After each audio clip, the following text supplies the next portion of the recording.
దేవుని పరిశుద్ధ నామానికి దేవుని పరిశుద్ధ నామానికి మహిమ కలుగును గాక. మన ప్రభును ప్రియరక్షకును అయిన యేసు ప్రభు యొక్క నామంలో దేవుని సన్నిధికి కూడి వచ్చిన మీ అందరికీ కూడా పేరు పేరు వస్తున్న నా వందనాలు చెల్లిస్తున్నాను. అయితే నా ప్రియమైనటువంటి వాళ్ళరా, ఆ కృప కలిగిన దేవుడు తన ఉచితమైన కృపను బట్టి, అపారమైన ప్రేమను బట్టి, తన నూతన జీవాన్ని మనలో పెట్టి తన యొక్క వాక్యం ద్వారా మనం అందరితో మాట్లాడటానికి దృశ్య దేవుడిగా, ఆత్మస్వరూపిగా, సత్యస్వరూపిగా, సైన్యములకు అధిపతి దేవుడు ఎక్కువగా మన మధ్యకి దిగి వచ్చి తన స్వరాన్ని వినిపింపు చేసి మనల్ని తనతో కూడా కనుక్కోవటానికి, ఆ పరిశుద్ధ స్థలంలో, పవిత్రమైనటువంటి స్థలంలో మనం ఉంచుకోవటానికి ఆయన ఇష్టపడుతున్నాడు. కనుక మరి ఈ రీతిగా మనతో నిత్యము మాట్లాడుతూ ఉన్నాడు. ఊరికి రాలా మనం. దేవుని యొక్క చిత్తం, దేవుని యొక్క ప్రణాళిక ఉన్నది కంటే ఈ సమయానికి దేవుని సన్నిధికి వచ్చాడు. ఏదో లేని యాదాలోకంగా రాలేదు, కానీ ఆయన చిత్తాన్ని బట్టే వచ్చాము. కనుక నా ప్రియమైనటువంటి వాళ్ళరా, దావీదు మహారాజు అంటాడు, నాకు శ్రమ కలిగిట మేలైను అంటున్నాడు. శ్రమ కలగక ముందు నేను త్రోవ తప్పి నడిచాను అని చెప్పి దావీదు మహారాజు తన లేఖనంలో సెలవిస్తూ ఉన్నాడు. మనమేమో శ్రమ వచ్చిందంటే అది మేలుకొరకు వచ్చింది అని ఆలోచన చేసేటువంటి వారు మనం చాలా మంది మరి తక్కువ అనేటువంటి వారంగా ఉంటున్నాం. శ్రమ కలిగితే నాకు మేలైను, శ్రమ కలగక ముందు నేను త్రోవ తప్పి నడిచాను అంటున్నాడు. అంటే శ్రమ వచ్చినప్పుడు త్రోవ తప్పి నడిచిన విధానంలో నుంచి ఆయన మార్గంలోకి వస్తాం, ఆయన మాటలోకి వస్తాం, ఆయన విధేయత చూపిస్తాం, ఆయనతో ఏకమవుతాం. కనుక మనకు శ్రమ కలగటం మేలే. అవును, మనం సరిచేయబడతాం, మన భక్తి ఎలా చేస్తున్నాము అనేటువంటిది మన అంతరంగానికి అది గ్రాహ్యం కానటువంటిదిగా ఉన్నప్పుడు, మనకి శ్రమ కలిగినప్పుడు మన ఆత్మీయతలో మనం ఎలా ఉన్నాం అనేటువంటి మనకి అర్థమవుతుంది. నా ప్రియమైన వాళ్ళ, ఈ శ్రమ ఎందుకు వచ్చింది, ఈ శ్రమతో నేను చచ్చిపోతున్నాను. మరి మనం అనుకునేటువంటి విషయాల్లో కుటుంబంలో ఉన్నటువంటి వారి గురించి శ్రమ, ఒక ఉద్యోగం రాకపోతే శ్రమ, బిడ్డలు సరిగ్గా చదవకపోతే శ్రమ, బిడ్డలు చెప్పిన మాట వినకపోతే శ్రమ, సమాధానం లేకపోతే శ్రమ, మరి భక్తిలో మనం ఎదగలేకపోతున్నాం కనుకనే ఈ శ్రమ మన ముందు పెట్టాడేమో. ఈ శ్రమ మన ముందు పెట్టకపోతే దేవునితో ఇంకా లోతుగా సహవాసం చేసేవారు కాదేమో. ఈ నడిపింపులో ఉండబట్టి దేవుడు అంటే ఏంటో, దేవుని కొరకు ఎలా జీవించాలో, దేవుని సన్నిధికి వచ్చి ఎలా మొదలుపెట్టుకోవాలో ఆ మొదలు ఆలకించి ఆయన మనకు ఎలా ఉత్తర్విస్తాడు అనేటువంటిది మనం గ్రహించుకోలేనటువంటి వారంగా ఉండిపోయేవారు. కనుకనే మనకి శ్రమ రావటం మంచిది. అయితే చూడండి, మరి యోహాను సువార్త 16:33 అంటాడు, లోకంలో మీకు శ్రమ కలిగిన ఆయనను ధైర్యం తెచ్చుకోండి, నేను లోకమును జయించి ఉన్నాను. లోకంలో మనకి శ్రమలు కలుగుతున్నాయి, గందరగోళాలు కలుగుతున్నాయి, విపత్కర పరిస్థితులను చూస్తున్నాం, మరి ప్రతికూల పరిస్థితులను చూస్తున్నాం, ఉద్యోగ లేమిలను చూస్తున్నాం, ఆర్థిక లేమిని చూస్తున్నాం, ఆత్మీయ లేమిని చూస్తున్నాం. మన చుట్టూ ఎన్నో పరిస్థితులు ఉన్నాయి. మరి శ్రమ కలుగుతుంది. ఆయనను ధైర్యం తెచ్చుకోండి. ఏం తెచ్చుకోమంటున్నాడు? ధైర్యం తెచ్చుకోమంటున్నాడు. అయితే నేను లోకమును జయించున్నాను కనుక మీరు ధైర్యం తెచ్చుకోండి. యేసు ప్రభు లోకాన్ని జయించారు, సాతాన్ని జయించారు. యేసు ప్రభు 40 దినాలు ఉపవాసం చేయడానికి అరణ్యానికి కొనుక్కోబడినప్పుడు అపవాది వచ్చి, నువ్వు అక్కడి నుంచి కిందకు దిగితే ఈ లోకాన్ని అంతటినీ కూడా, ఈ లోక మహిమను అంతటినీ కూడా నీ వశం చేస్తానని చెప్తాడు. ఈ రాళ్ళను రొట్టెలుగా చేసుకుని తిను, నువ్వు దేవుని కుమారుడు అయితే అంటాడు. యేసు ప్రభు ఏం చేస్తాడు? వాటితోనే మనుషులు రొట్టె వల్ల కాదు, కానీ దేవుని నోటి నుంచి వచ్చి మాట వల్ల జీవిస్తాడని చెప్పి యేసు ప్రభు చెప్తారు. అయితే నా ప్రియమైన వాళ్ళ వాక్యంతోనే ఎదిరించారు. ఆయన లోకాన్ని జయించాడు. లోకాన్ని వెళ్తున్న అపవాదిని జయించాడు. ఆ జయించిన విశ్వాసమే మన విశ్వాసమై ఉండాలి. ఆయన జయించాడు అనే యేసుప్రభు జయించాడనేటువంటి విశ్వాసమే మన విశ్వాసమై ఉండాలి. మరి అయితే నా ప్రియమైనటువంటి వాళ్ళగా విశ్వాసం కర్తయు దాన్ని కొనసాగించబడిన యేసు వైపు చూపుతూ పరుగు పందెంలో ఓపికగా పరిగెత్తే వరంగా ఉండాలి. ఎక్కడికి పరిగెత్తాలి? గురి ఎందుకే పరిగెత్తాలి. ఈ లోకం గురి కాదు. ఈ లోకంలో ఉన్న శ్రమలు మన గురి కాదు.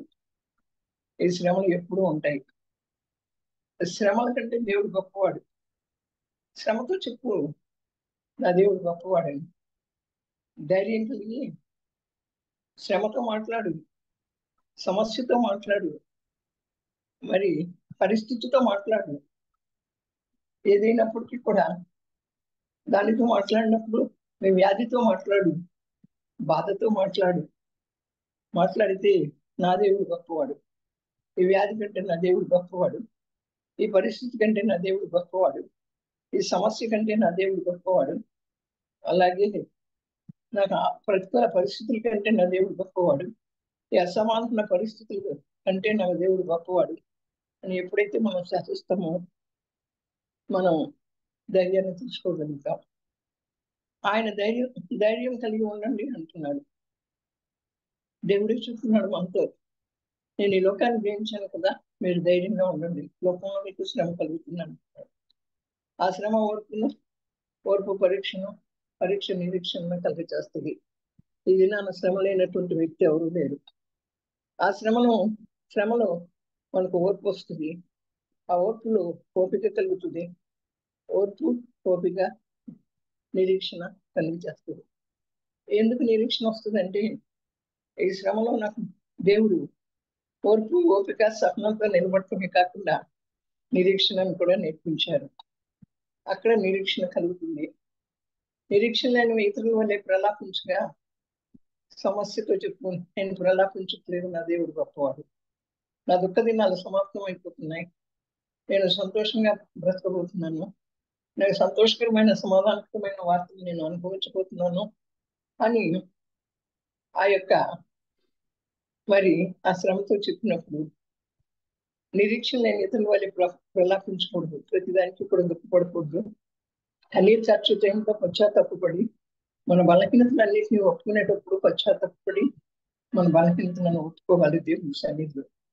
కానీ మనకు శ్రమ కలిగింది చూడండి, అప్పుడు దాంతో చెప్పాలి మనం నిరీక్షణ లేని ఇతరుల వల్లే మనం దుఃఖపడకుండా సమస్యతో విశ్వాసంతో చెప్పాలి, గట్టిగా చెప్పాలి, నమ్మకంగా చెప్పాలి. నా ప్రియమైనటువంటి వాళ్ళరా, మొదటి సమయంలో 30వ అధ్యాయం 6వ వచనంలో సిక్లగ్ మీదకి శత్రువులు వచ్చి ఆ పట్టణానికి దావీదు వచ్చేటప్పటికి ఆ పట్టణం అంతా కూడా చిందరవందర చేసేసి ఆ ప్రజలను, ఆ తర్వాత తన భార్యను తన పిల్లలను కూడా పట్టుకొని పోతారు. అక్కడున్న ప్రజలు అనుకుంటారు ఈ దావీదుని రాళ్లతో రువి చంపేయాలనుకుంటారు. ఆ మాట తెలిసినప్పుడు దావీదు ఏమంటాడు? ఆయన తన దేవుడైన యెహోవాను బట్టి ధైర్యం తెచ్చుకున్నాడు.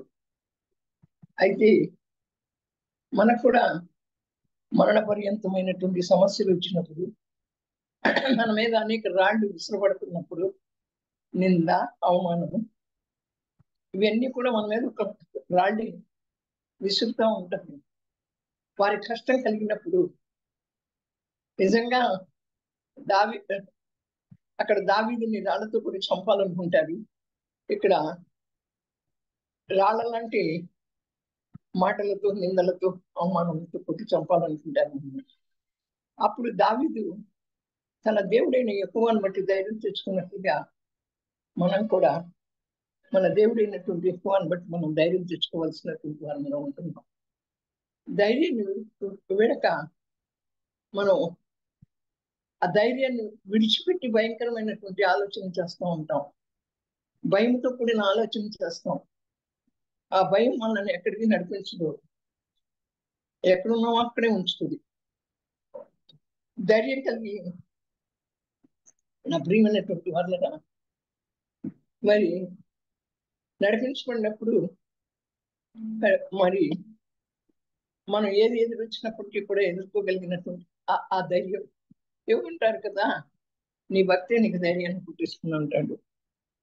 చావైనా దేవుడే, రేవైనా దేవుడే. ఎలాంటి భక్తి చేయాలి? యోగు లాంటి భక్తి చేయాలి. యోగు ఎలాంటి భక్తి చేశాడు? అన్ని పోయినాయి, దేవుడే ఇచ్చాడు, దేవుడే తీసుకున్నాడు. ఆ తర్వాత మరి శరీరంలో పుళ్ళు కూడా వస్తాయి. ఆ బూడిదలో కూర్చుని చిల్లపెంకులు తగ్గికుంటా ఉంటాడు.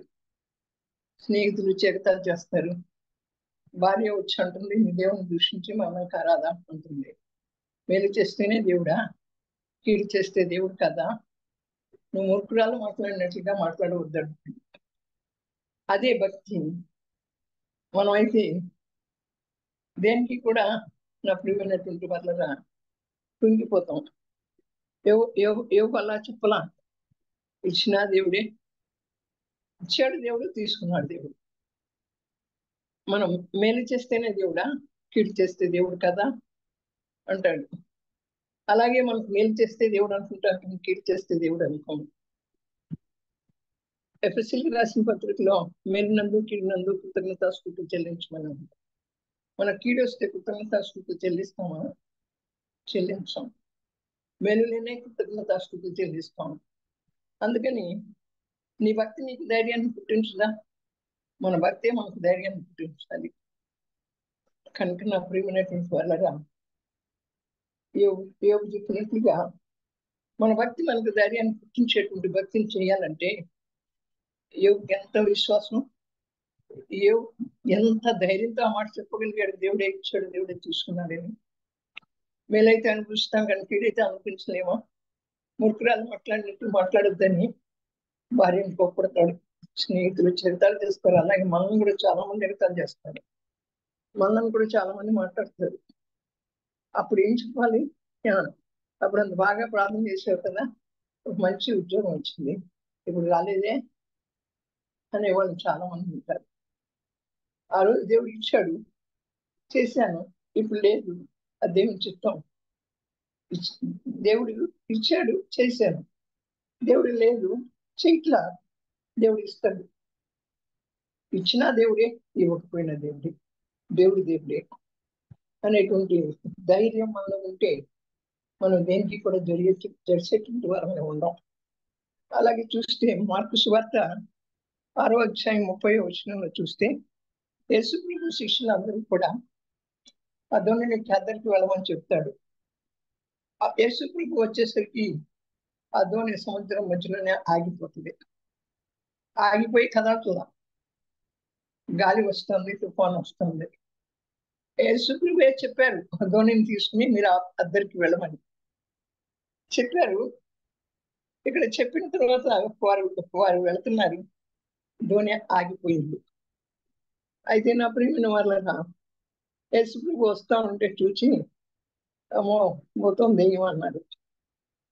కేకలు వేశారు భయపడకండి, నేనే, ధైర్యంగా ఉండండి అని యేసుప్రభు వారితో చెప్తాడు.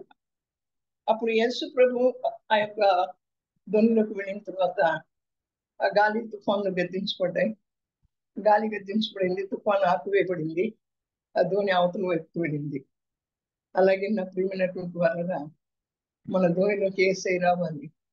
మనల్ని అక్కడ చూడండి, ఆయన చేసిన అద్భుతాలు వాళ్ళంతా కళ్ళారా చూశారు. ఇలాంటి అద్భుతాలు మరి 5 రొట్టెలు 2 చిన్న చేపల్ని అద్భుతంగా ఎంతమందికి పంచిపెట్టాడో యేసు ప్రభు.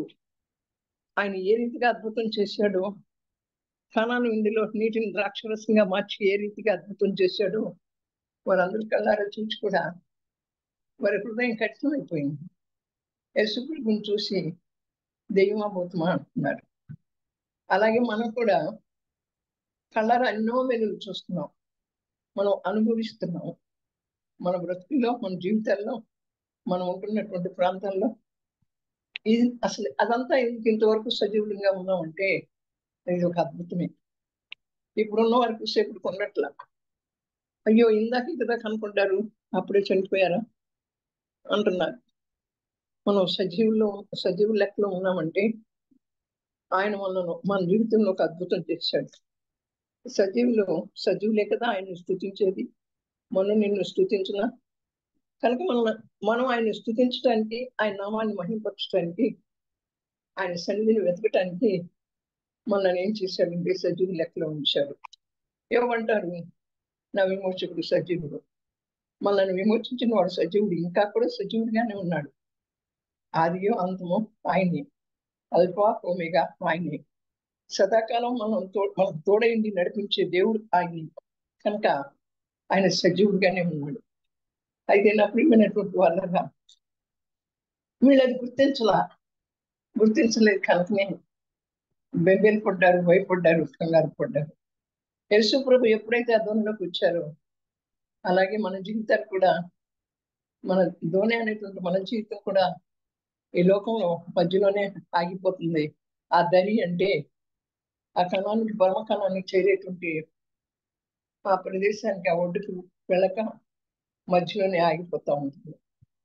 ఆగిపోతా ఉన్నప్పుడు ఆ ధోని మీదకి వచ్చినటువంటి గాలి తుఫాను ఎలా తొలగిపోయినాయో అలా తొలగిపోయిన తర్వాత ఆ ధోని ఆ నది అద్దరికి వెళ్ళిందో అలాగే నా ప్రియమైన వాళ్ళరా మన జీవితం అనే ధోనిలోకి ఆయన వచ్చినప్పుడు మధ్యలో ఆగిపోయినటువంటి ఈ లోకంలో మనం ఆగిపోయి ఉన్నాం.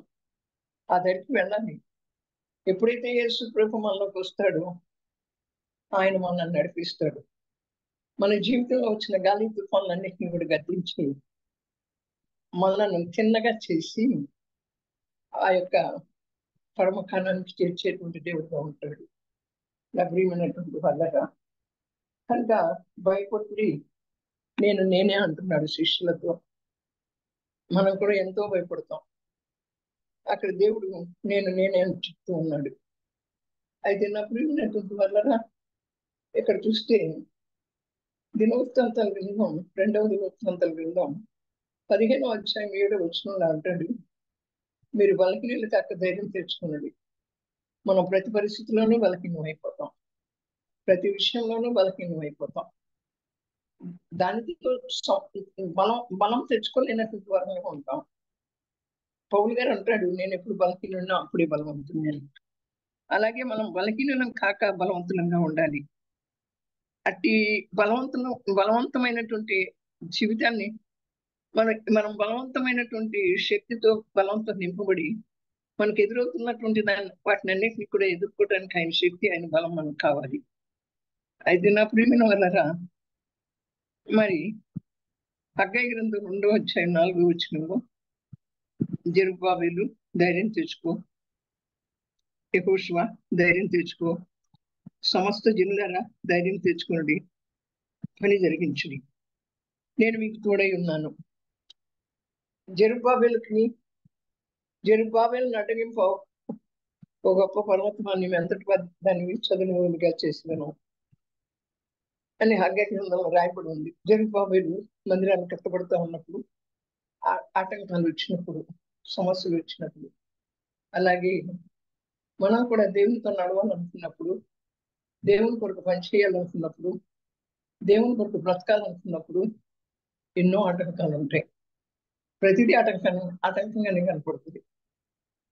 మనకి పర్వతాల్లాగా కనపడతాయి, ఇది ఒక కొండలాగా కనపడుతుంది. కనుక ఆ గొప్ప పర్వతం, ఆ ఒక గొప్ప కొండ చదును భూమిగా చేస్తాను అంటుంది. దేని వల్ల చేయగలుగుతాం? ఆత్మ వల్ల చేయగలుగుతాం, శక్తి చేత కాదు, బలం చేత కాదు. అక్కడ చెప్తున్నాడు, యెహోషువతో చెప్తున్నాడు, జెరుబ్బాబెలుతో చెప్తున్నాడు, అక్కడ ఉన్న ప్రజలందరితో చెప్తున్నాడు, ధైర్యం తెచ్చుకుని పని సాగించుకోండి. అలాగే మనం కూడా ధైర్యం తెచ్చుకుని పని కొనసాగించుకునేటువంటి వరంగా ఉండాలని దేవుడు ఆ వాక్యం ద్వారా నీతో నాతో మాట్లాడుతున్నాడు, నా ప్రియమైనటువంటి పర్లగా.